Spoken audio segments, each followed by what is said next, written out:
এদিকে মাসি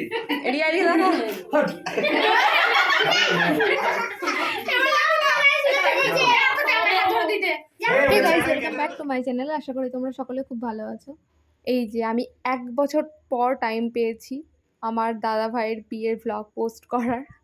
তো এতদিন আমার কাছে সব ক্লিপস ছিল না, আর তার থেকেও বড় কথা হচ্ছে আমি সময় পাইনি।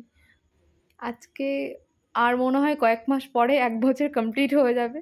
তো আমার বৌমনিও বলে একেবারে যখন ওদের কোনো পুচকু হবে তখন আর কি এগুলো পোস্ট করতে, কারণ আমার তো সময় নেই।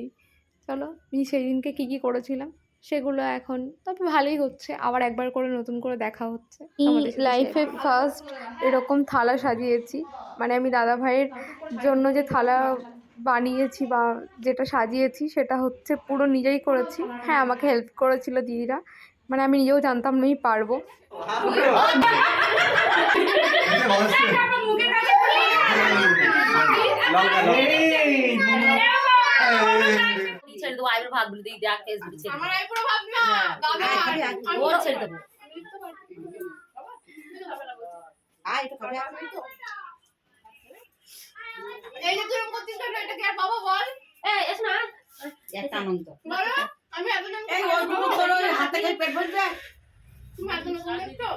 আমি জানি তো পেট বড় হয়ে গেল, আজকে পেট বড় হইতে হয়ে যাবে, তোর পেট বড় হয়ে যাবে দরকার হয়ে গেছে। ওরকম করে ধরো, কে খাওয়ায়?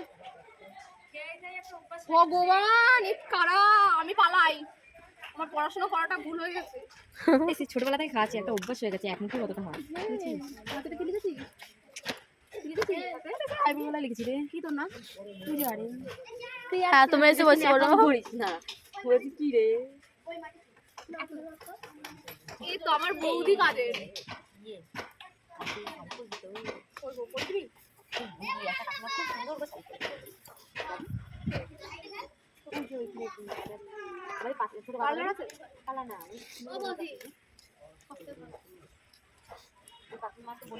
তো সব কিছু কমপ্লিট হয়ে যাওয়ার পরে আমি ছোট বৌদি ভাইয়ের কাছে গেছিলাম মেহেন্দি পরতে। মানে ছোট বৌদি ভাই হচ্ছে মেকআপ আর্টিস্ট, খুব সুন্দর মেহেন্দি পরায় এবং মেকআপও করে, কিন্তু যেহেতু এখন আমাদের পুচকু ছোট তাই জন্য সেটা কন্টিনিউ করতে পারে না, কিন্তু ওর হাতের কাজ খুবই ভালো। কিন্তু বলবে যে আমি তাহলে আমার মেয়ে সামলাবে, তুমি ভালো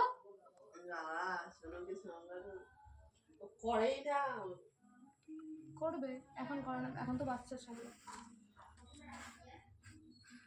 কার সাথে বকছে রে বিয়ের উপর? তুই আমাকে ডেকে নিয়ে আসলি যে তুই মেহেন্দি পরাতে পারিস? তুইও কি আইবুড়ো ভাত খেয়ে বেরোচ্ছিস নাকি?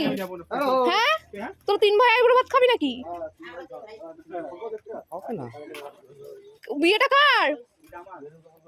আর আমি গিয়ে বলছি, দাঁড়া আমি গিয়ে বলছি। এ দিদি, আইবুড়ো ভাতের ব্লগটা এটুকুই, পরবর্তী আসবে বিয়ের ব্লগ। আজকের মতো টাটা।